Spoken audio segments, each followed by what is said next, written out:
আজি মই বনাব ওলাইছোঁ এয়া ঢেকীয়া শাক আৰু এয়া হৈছে সুঠি টেঙা। শাকখিনি আগতে বাছি লওঁ।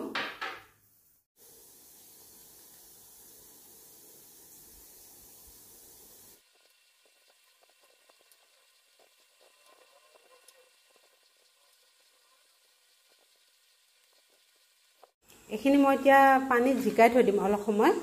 ইয়াত কিবা বালি কিবা পোক চোক কিবা আছে যদি গুচি যাব পানীৰ লগত। টেঙাখিনি অকণমান মই পানী দি থৈ দিম এতিয়া। প্ৰথমতে কেৰাহীত তেল দি ল'ব। সুঠি টেঙা দিম যিহেতু, গতিকে পাঁচফোৰণে দিম, পিঁয়াজ নিদিওঁ আৰু।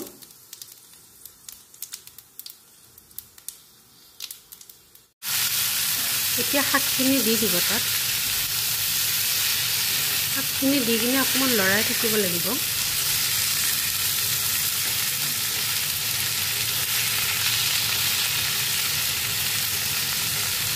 গেছটো কমাই থৈ অকণমান ঢাকনি মাৰি দিম।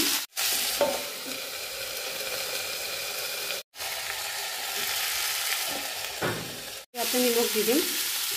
নিমখটো আগতে দিলে শাকটো কমি যায় ন, কেতিয়াবা নিমখটো বেছি হৈ যায়। হালধি অকণমান দিম, মাৰি থৈ ইয়াত সিজিব দিম ভালকৈ।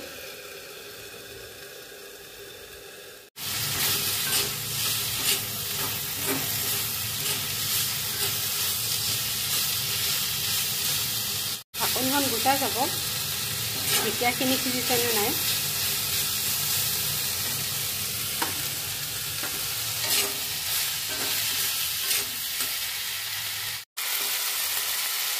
ঢেকীয়াখিনি সিজিলে ইয়াতে সুঠি টেঙা পানীখিনি দি দিব।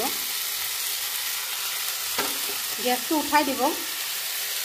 জলকীয়া মই আগতে দিয়া নাছিলোঁ, এতিয়া দিছোঁ, কাৰণ এতিয়া দিলেও জলকীয়া কেঁচা কেঁচা গোন্ধ এটা থাকিব।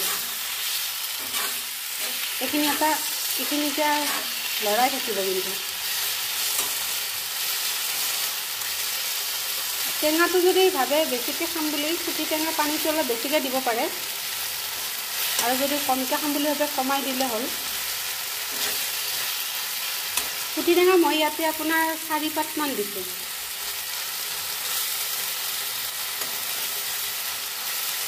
এইখিনি একেবাৰে শুকুৱাই দিছোঁ।